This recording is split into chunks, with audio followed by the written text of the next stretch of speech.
6 months ago, Hytale was dead. It had been in development for nearly a decade, building, of course, on the Hypixel Minecraft servers, which are wildly popular. More than 60 million people watched the reveal trailer, Riot acquired it, and then things got messy. Leadership felt the weight of those 60 million viewers who were demanding a fully fledged and now expecting a Riot-quality experience. That led to them doing things like rebuilding the engine from scratch. So that it could also be a mobile game and probably anywhere else that it could potentially be stuffed, because when you're doing something for Riot, it's got to be a billion-dollar franchise. This was a total nightmare. It got Hytale trapped in development hell, and then when Riot's economics changed, they needed to get rid of it. No one else wanted to buy it at the time, so the project was cancelled. But it turns out people made a lot of noise, and now Hytale is alive. And the way it went down is almost too good to be true.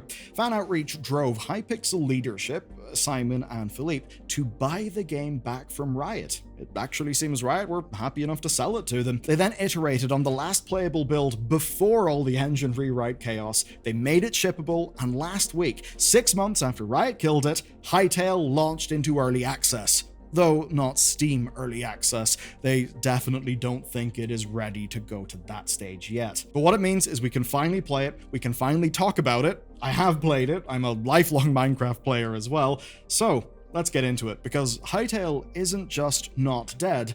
I would say Hytale is thriving, and its future has literally never looked better. With the early access actually mattering, well, is it a bit shit?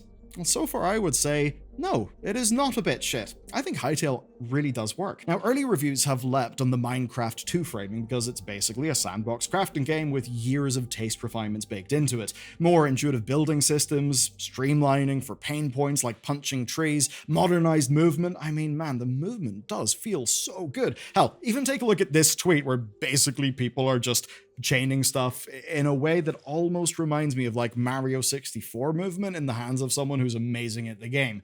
The kind of Doom style. Is being able to exploit movement like this a bug or a feature? When you have problems like that in your game, I think that's a really good sign. As is another thing, because while this and Minecraft share their blocky core, here's how Hytale is different. It's not really focused on, say, the long-term automation stuff of Minecraft, like all of the redstone and that technical stuff. Instead, the sort of action RPG elements of it are way more amped up with a lot more depth and, frankly, just a lot of juice. They look and feel good. That does help it stand out. You've got more personalized character building, a higher fidelity art style, and basically that same expansion of things applies to weapons, magic, combat. All of those things have quite a bit more depth. Now, some of that is depth that you could get with Minecraft add-ons, be that just ones you install in Java or Bedrock and PC or stuff from the Minecraft marketplace.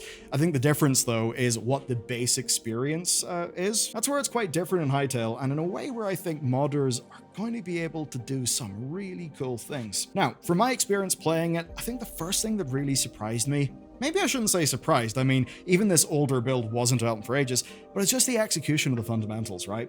The basics of crafting, movement, even object placement just feel considered.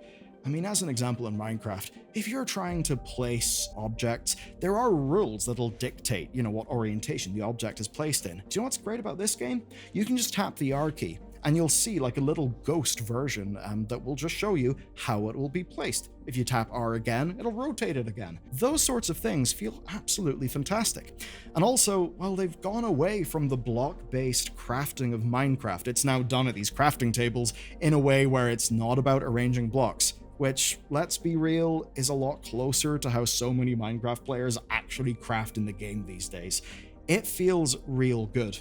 And it, to me anyway, feels intuitive in a way that kind of suggests someone sat down and really tried to think hard about the friction points that exist in this genre. And what that meant for me coming in fresh is that there was just a lot of little moments of delight, be that in the progression or the basic mechanics, that I think show that even at this very early stage, it is engaging. It's actually more engaging than I expected it would be. So I think there is something here. Now for me, the lack of automation and redstone related gameplay does really hurt things substantially. I think though the modders will be able to fix that kind of thing. I mean, man, if you had Hytale and then something like Minecraft Create, holy shit, that would be absolutely insane. And if me talking about automation seems like it's a bit out of left field, oh no, it's not.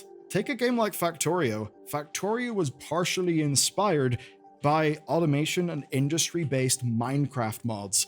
Those very same Minecraft mods were literally the first thing I ever made a YouTube video about, a long time ago. And on the topic of mods, it seems what they are doing for modding is absolutely insane.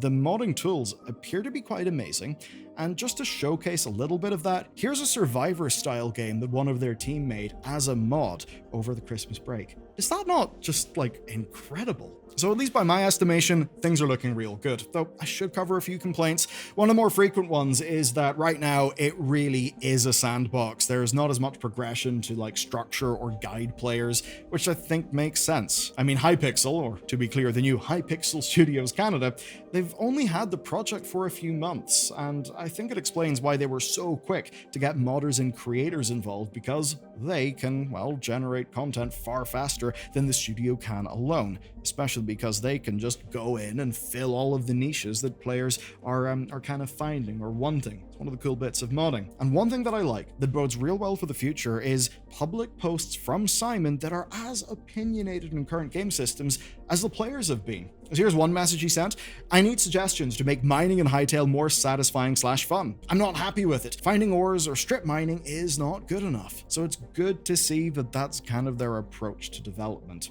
So whichever state Hytale is launched in, that's obviously going to change. That could be better or for worse. I probably think better, but thus far I haven't talked about numbers. I've just talked about the feel of the game. But the neat thing is we do actually have numbers for this one. What a launch this thing had. So Hytale became the most streamed game on Twitch. There were hundreds of thousands of people. Basically, it got all the sandbox game creators just out of the woodwork to play it, obviously. Now, there were technical hitches, especially around content creation and server access, but Hypixel had spent months downplaying people's expectations, so I think people were actually prepared for something a lot worse than what they ended up getting. And in terms of numbers, an early unverified source suggests 2.8 million players total. That's wild, and it may not be far off reality. I mean, estimates during server tests were putting the concurrent players at over 1 million on launch day. 1 million! And that's for a game that isn't even on Steam. That's absolutely wild, though I do think it is kind of predictable based on just all of the hype that existed for the game. Sure, also seems that their pre-order trends were really, really good. In fact, good enough to solve one of the largest problems that faces early access games. And that's getting a spurt of money, but not enough to actually finish the damn game. Here's the cool thing then. Hypixel revealed that through the pre-purchases alone, that they've actually secured 2 years of development funding, and that's on top of Simon and Philippe, the Hypixel founders, personally committing to a decade of support. So that's big. That gives potential players a lot of confidence, basically that the game wouldn't just disappear after a year. Such good pre-order numbers probably wouldn't happen without people having that confidence, but they also wouldn't happen if it wasn't for the Hypixel hype machine being so damn good. Because seriously, this is one of the best bits of marketing that I've seen. When I say it's good marketing, you might be thinking about traditional marketing, but I'd say in reality, the best marketing is just a compelling story that people are interested in, a story people want to follow, because that's how humans work. And in this case, it's the most obvious Phoenix narrative, but in a way that's got credibility because it really does seem true.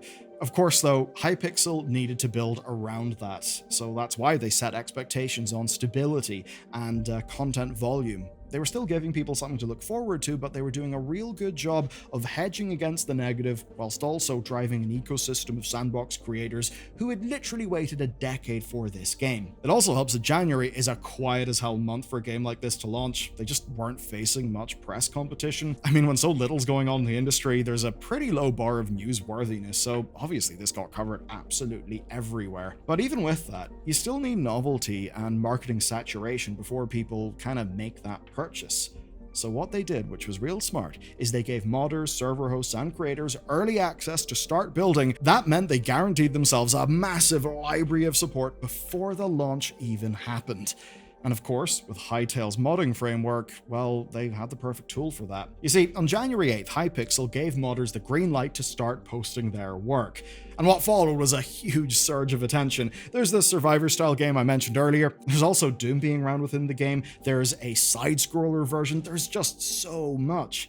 And obviously, this all broke through in the press coverage and drove massive, massive interest. I mean, just look at Google Trends. It shows engagement orders of magnitude beyond anything before, even when the big news story dropped that the game was first saved. So far so good. Obviously, this is just the start, and there's a lot of room for things to go wrong. There's always a honeymoon period where you get to play a game you thought would be dead, and that honeymoon period does end up ending, maybe when the progression or the content just feels thin, right?